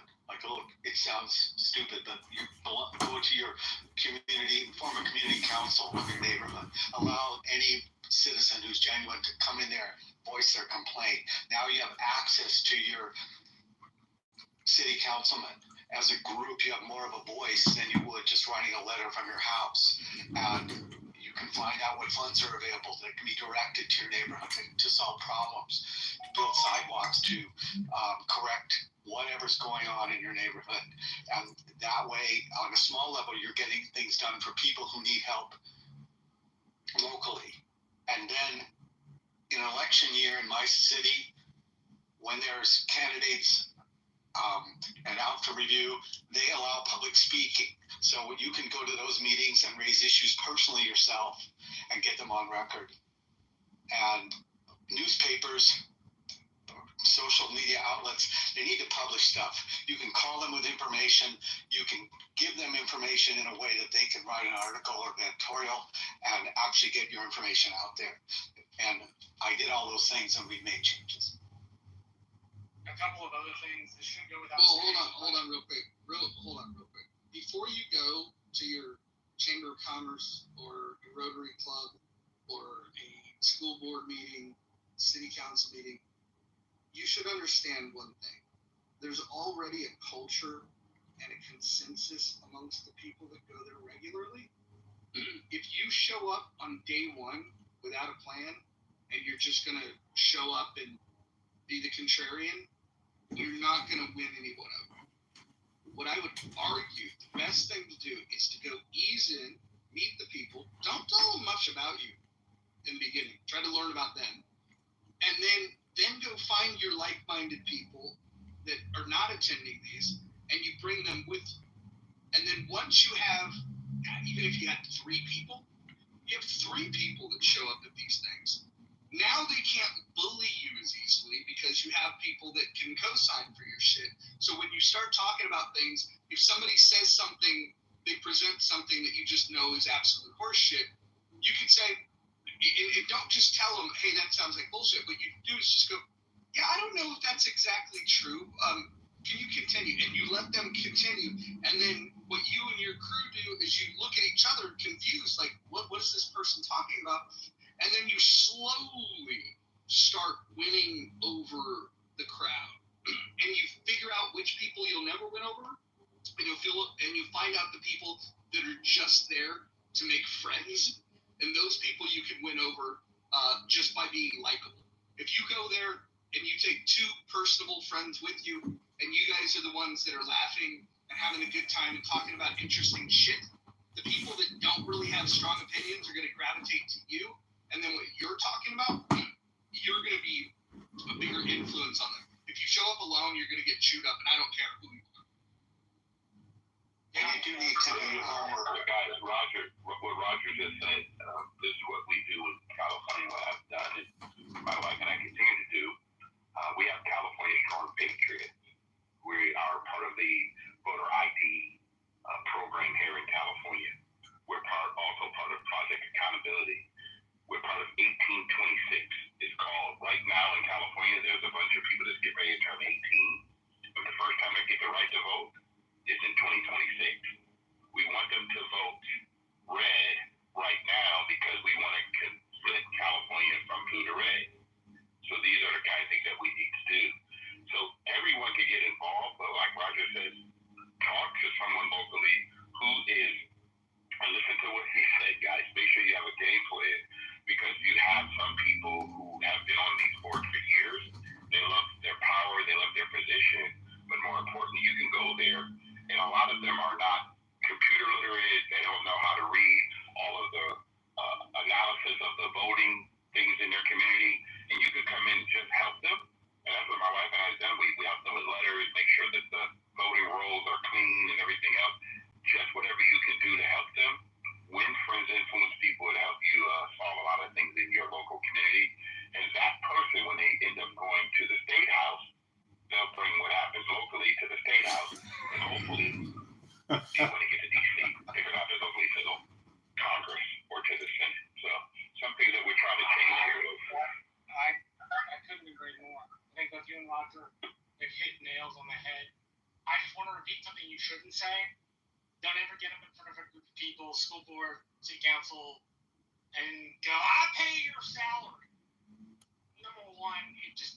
off as kind of bratty. Number two, it doesn't help win anybody over. And number three, you're not the first person who has ever said that to them. And saying that makes it less likely that you'll win friends and influence people. Absolutely, Marshall. If you bring solutions, if you're going to criticize, you need to bring solutions. But I was talking to the mayor at one of those meetings, and he had guessed at the two people in front of me in line. And I looked at him, and I said, you've been planning this with 4,000 hours of work and 20 of your people working on it, and you're telling us it's not going to happen. Don't piss on me and tell me it's raining.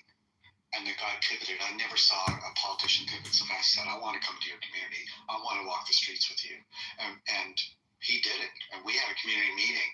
And we actually, 400 of us told him exactly where he was wrong.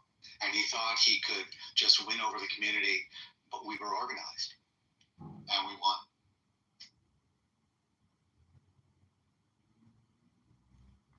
Yeah, that's what organization and a solid work ethic will get you. Well, it's like having a second job. I'm single. I could do this after work. I could call all these people.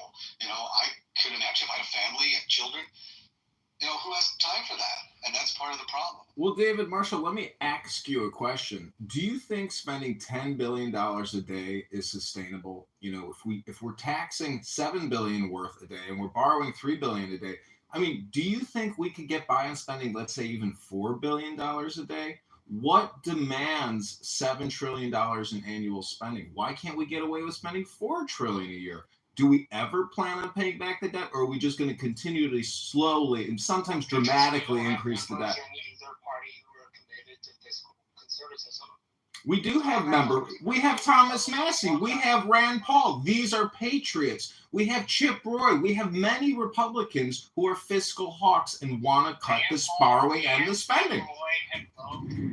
Themselves over in ways that are unhelpful. Rand Paul is the reason we have CRs in the Congress. So this is going to sound inane and weird, but follow me. The Senate has a rule about how you get bills. You go to the well of the Senate at first, and most things are done by unanimous consent in the Senate. And so you ask for unanimous consent for your bill. Well, if it has anything to do with list making of any kind, it doesn't matter whether it's like a list of cities for federal resources to be devoted to. It doesn't matter if it's like a list of names to get awards. Rand Paul says, I oppose. So you then, per Jefferson's rules, have to go down to the well of the Senate and you have to read the bill. And so the author of the bill reads the bill. It's then asked of the Senate to give unanimous consent. Rand Paul stands up again. No. Which means that they either figure out how to have a filibuster, or the bill, whatever it is dead on arrival. It's not going to get an up or down vote. It's not going to get a vote in committee. And what that does is force senators who are parochial, which you need to be parochial for your state. House members represent different districts in the state. Senators represent their states first. And what ends up happening is, there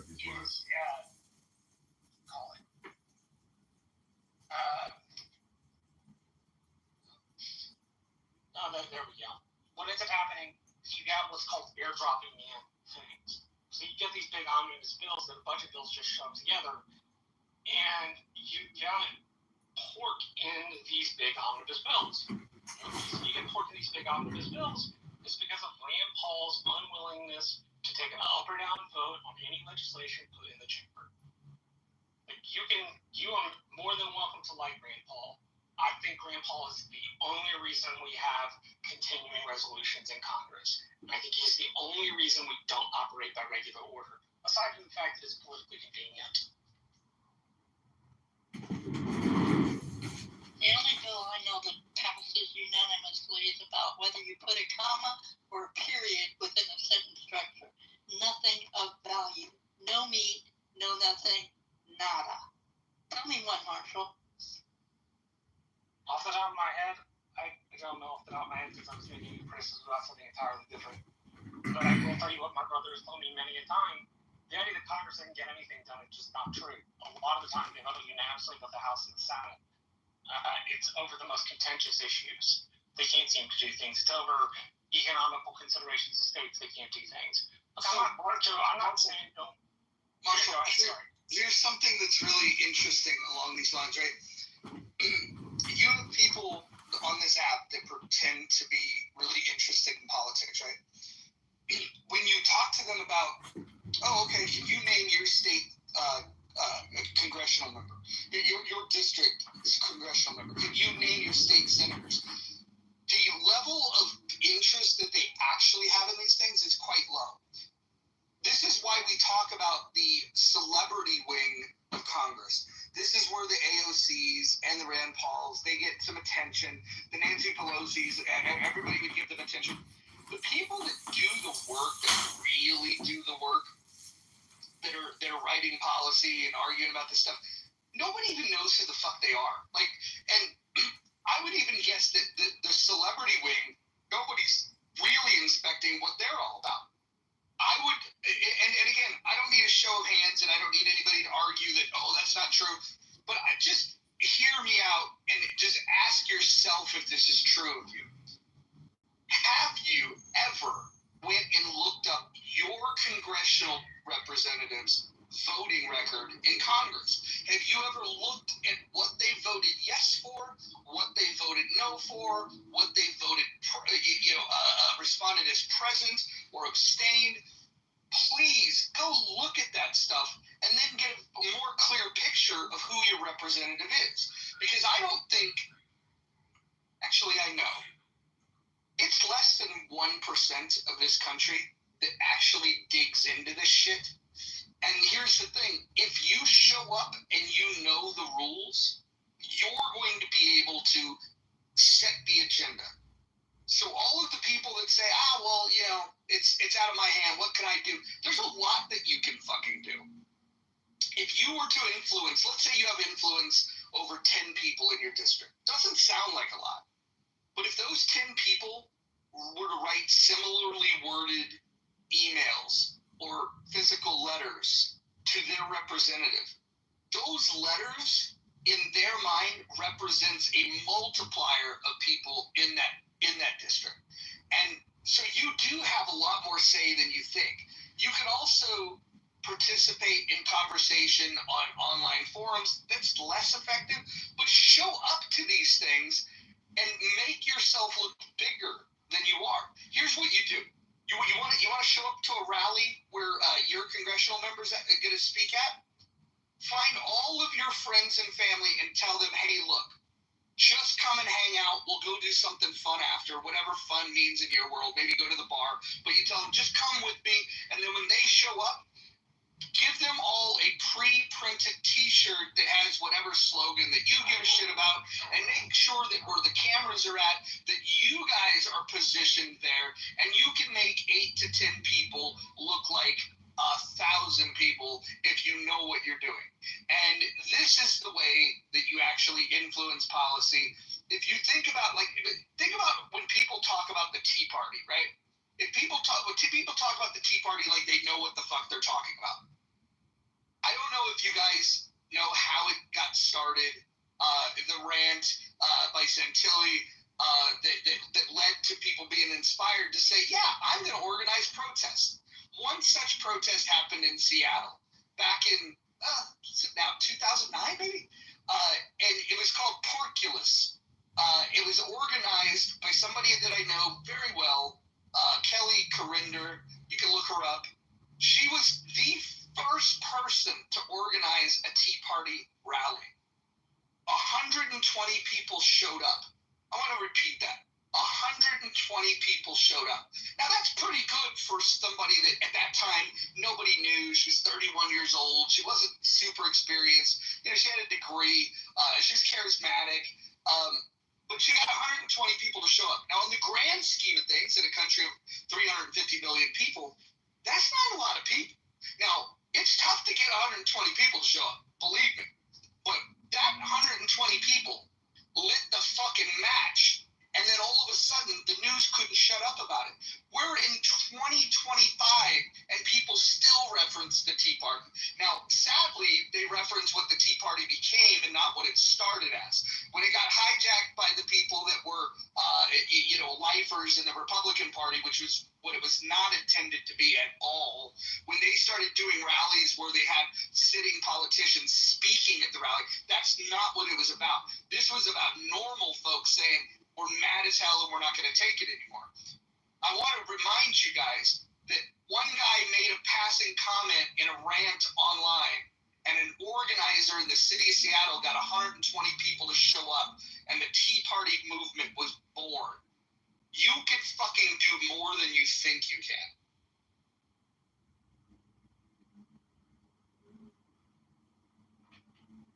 And we all think critical race theory no longer exists. Haha. Thank you, Roger. I really like for people to listen to what he said.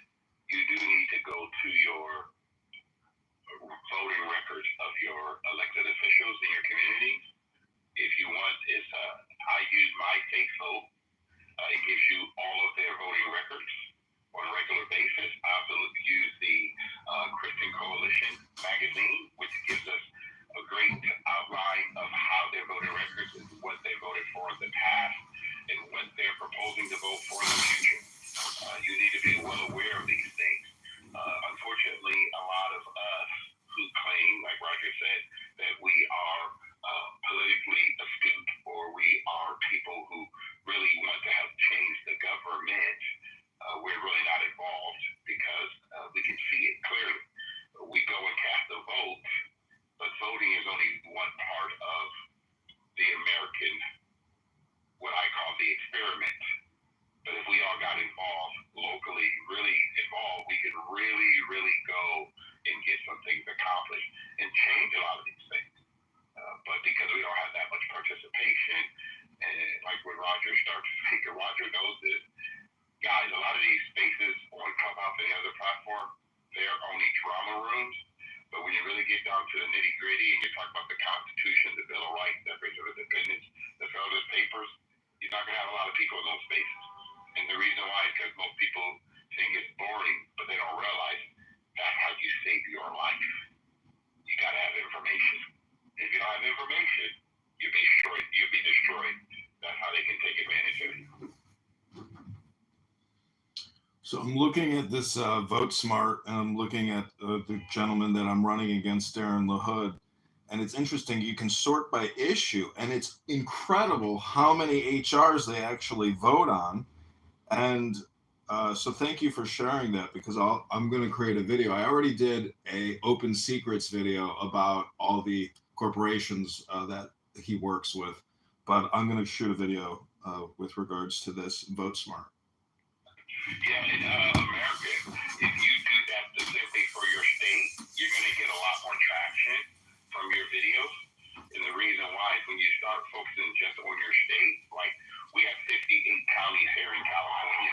So we start focusing in the counties, and now we're getting the county representatives on blast. Like Roger said, you only need 10 to 15 people in each one of these counties to show up at the meeting or just turn on their live streams. A lot of you guys don't realize every one of your cities have live streaming. You can turn your live stream and check out what's going on, and when they have eyeballs on them, it changes how they vote. So there's a lot of things that we control. We all have a smartphone. We should start using it. It helps us be more smart when it comes to real data. All of us have something that we can do, and everyone has a skill, whether you're writing a letter, whether you're doing email to the voter roll, whether you're cleaning up the voter roll, whether you knock on doors, hang door hangers. Everybody can do something. We got a lot of people voting, but not people participating.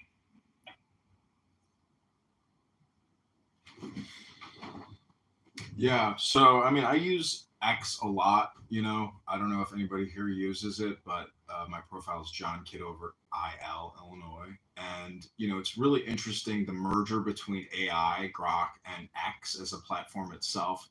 because you can use it to do a lot of data scraping and communication with Grok and other people, that you're trying to communicate with. So follow me on Instagram, but I'm going to pin my X account. If you're not using X, I would really encourage you to start using it, because Clubhouse is a very closed and dying app. There's not a single party hat around, and I think Mojo stated earlier that it's possible they created anonymous so people can start clipping it and distributing it, and hopefully more people will join Clownhouse.